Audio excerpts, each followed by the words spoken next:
Ramazan bayramınız mübarek olsun. Herkese iyi bayramlar dilerim. Sevdiklerinizle birlikte geçireceğiniz sağlıklı, mutlu, huzurlu bir bayram dilerim. Ramazan bayramının kalplerimize huzur, evlerimize bereket, hayatlarımıza nice güzel başlangıçlar getirmesini diliyorum. Allah bütün dualarınızı kabul etsin. Ramazan bayramınız mübarek olsun. Ramazan bayramınızı en içten dileklerimle kutlarım. Herkese iyi bayramlar. Ramazan bayramınızı en içten dileklerimle kutlarım.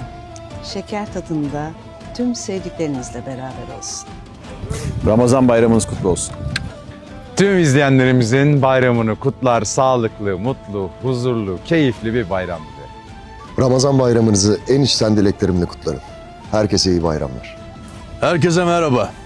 Ramazan bayramınızı en içten dileklerimle kutlarım. Herkese iyi bayramlar. Mübarek Ramazan bayramınızı en içten dileklerimle kutlarım. İyi bayramlar. Bayramınız mübarek olsun, huzurlu olsun, mutlu olsun, ailenizle olsun. İyi bayramlar.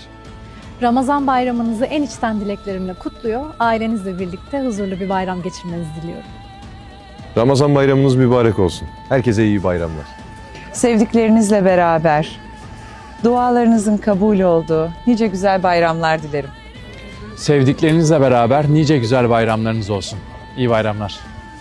Bütün seyircilerimize sağlık ve mutluluk dolu bir Ramazan bayramı diliyorum. Ramazan bayramınızı en içten dileklerimle kutlar. Sevdiklerinizle beraber mutlu bir bayram dilerim.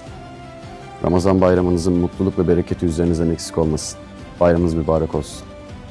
Ramazan bayramınızı en içten dileklerimle kutlar, sevdiklerinizle mutlu, huzurlu bir bayram dilerim.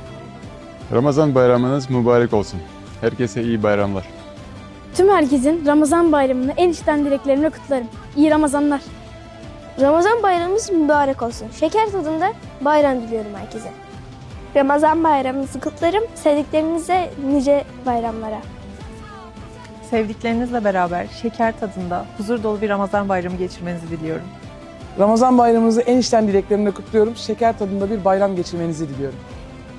Cenab-ı Allah bu bayram bizim milletimize sağlık, dirilik nasip etsin inşallah. Bayramınız kutlu olsun.